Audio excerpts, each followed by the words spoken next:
Hello students, in this video today I am going to discuss advice to youth. I will be discussing this chapter in two parts. This is the first part. I will be discussing it paragraph wise, explaining it to you all in paragraphs. This chapter is written by Mark Twain, okay, and Mark Twain we know is very popular for Tom Sawyer, Huckleberry Finn. Over here in this chapter, he is addressing the youth at an institution. This he does in a very humorous manner. In this chapter, through his advice, he actually criticizes the societal standards and norms and various institutions which generally tend to curb the dynamism and uniqueness of the youth. He has been called to give advice to the youth so that they can survive in this world. In the first paragraph, he is asking the authorities that what sort of lecture is he supposed to give to the youth. The people of the institution tell him that it has to be something didactic, that means value based, adding lecture. It has to teach the youth some lesson about life, something good. So Twain says that he always wanted to share his thoughts and give advice to the young because he felt that this was the age when such advice is most valuable. The youth can be molded at this time. In the second paragraph, he tells them to obey their parents, okay, and in a very humorous way, he adds that when they are present, you should obey them. He twists what actually he is saying. He tells them, the youth, that if they do not obey their parents, then the parents are going to force them to obey them. So it is better to obey the parents very naturally, because the parents always think that they know much more than their children because they are more experienced. This is the typical outlook of the society. This is a standard expectation from a child, that he is supposed to obey his parents, unconditional obedience. Parents feel that they have their complete control over their children because they are the ones who have brought the children to the world, and they fail to understand that the children are a separate entity. They are individuals with a distinct mind. They can survive on their own. They just need guidance. Twain, in a very humorous way, says that it is better to humor that superstition. He uses the term superstition. That means the parents know all. That is the superstition. Actually, superstitions are what? Something which is not true. So, parents know all. He terms this as superstition. That means this is not true. And he says that listening to the parents will reap more benefits than if you act on your own. He uses the word superstition, as I said, to emphasize on the fact that it is a false belief that parents know everything. It is not so. Even they can make mistakes. Whether this is true or not, he leaves it to the youth to decide. It is the youth, the young people, who have to judge whether they should follow their parents blindly or they should follow their own instinct. They should follow them sparingly, their advice sparingly. So this is for you to decide. That is what he says. In the third paragraph, he advises the youth to be respectful to their superiors, if at all they have any superiors. He advises them to be respectful even to strangers whom we don't know. Okay, so respectful to people whom we don't know, and respect is kind of a norm which the society expects. And he further says that if a person offends us or hurts us, and if we have a doubt whether he has done it intentionally or not, in such cases we should not take extreme measures. We should not act in an extreme manner. We should wait for the opportune moment and give back. But if at that point we realize that the hurt was unintentional, then we should be bold enough, courageous enough to confess that what we have done is wrong, and that to strike that person, to hurt that person back was wrong. It was a misunderstanding. We should own up. You should also have the courage to own up that your action was wrong. He advises the youth to avoid violence in all cases, especially in today's world where everybody talks about charity and kindness. So much violence is not desirable. It has no meaning. It is useless.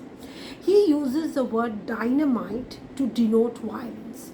He says that such things, means violence, should be left to the unsophisticated people. Intelligent person should use his intelligence to defeat the person and not violence. Okay, that does not serve any purpose. Anger harms you, not the person it is directed towards. In the fourth paragraph, he harps on the proverb, early to bed, early to rise makes the man healthy, wealthy and wise. This is a very common proverb and advice we often hear from our parents who tell us to rise early, so they go to bed early, get up early, so that it helps you to be successful in life. So different people have different views regarding getting up early. It is healthy to get up early, fresh. This, he says, will give us a very grand reputation, because people will say that, oh, this boy or girl is so good, he gets up early, goes to sleep early. That means leads a very clean, pure and a disciplined life. So typical standards, these are typical standards which are set by the society. So you have to do whatever suits you. That is what Mark Twain says in this chapter. He very sarcastically says that it is better that you keep a lark. Lark is a bird that gets up early in the morning. So you can then get up and at the right time. That is humorous way of saying that keep a lark, and you train the lark in such a way that it will wake you up at your own suitable time. So it can be any time, whichever suits you, either early or even 9:30, 10. In the next two paragraphs, he speaks about lying.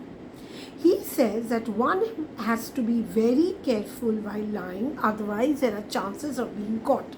And if you are caught, then you can never raise yourself in people's eyes. You tend to lose your reputation. You will never have the same image as you had before. So he says that many young people have marred their reputation, their image, by lying clumsily, the result of carelessness and lack of proper training. So he very humorously says that in case you want to lie, you should have proper training in lying. So some authorities are very strict about young people not lying. They feel that they should never lie. They should follow the path of honesty. So he feels that he cannot endorse this thought. But he believes that the youth should be temperate in the use of their great art, which is lying, until they have become practiced and experienced in lying, so that they can lie in a very confident, elegant and a precise manner. So this is a very humorous way of saying that if you want to be a liar, you have to have that confidence. Your demeanor should be such that nobody catches you that you are a liar. Okay, this can only make you profitable. Then only you can profit by lying. He says that while lying, every minute detail has to be taken into consideration. It is an art which requires immense patience, diligence and attentiveness. You cannot falter, you cannot forget. So liars cannot be forgetful. They should have good memories, because you should remember what you're lying. Otherwise you can get easily caught. So he, in a very humorously and a sarcastic manner, points out the traits that a liar should have, and then he humorously goes on to say that what pains the teachers have taken to preach the axiom that honesty is the best policy, truth is mighty and will always prevail over lies. This is often told, and this by our elders. He says that there are evidences which tell us that truth is hard to kill, but at the same time he also tells us that if lie is well framed and told, is immortal. Now, to support this, he cites an example where in Boston, a monument was built of a man who discovered anesthesia.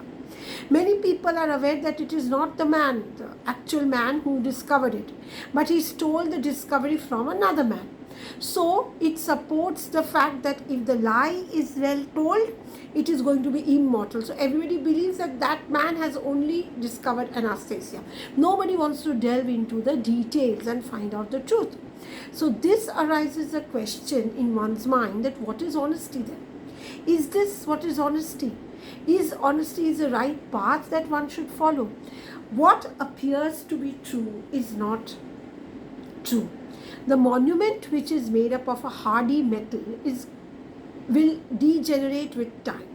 It is going to degenerate, it will wear out. But the lie which is associated is going to last longer. Everybody is going to remember the man. They might say, though, the statue has worn down and it needs to be replaced, but the man's statue, the name of the man is going to be imprinted in people's mind. The lie stays. So one should avoid telling feeble, awkward and leaky lies. Okay, lies that have no permanence. So he says that if it is better to tell the truth at once and for all, and save yourself from all the troubles. You don't have to be so diplomatic, you don't have to be so confident, you don't have to have a good memory. It is best to always say the truth, because feeble, weak lies will not last long and will slander and malign that person's character. Then one cannot destroy that lie. So in such a situation, there is no merit. So he ends in a very humorous way and says that if one wants to become an experienced liar, then he should start practicing this art at a very early age. He says that if he had also started at a very early age, then he would have also learned to lie well. He would have become an experienced liar. So I have just covered up some of the advices in this chapter.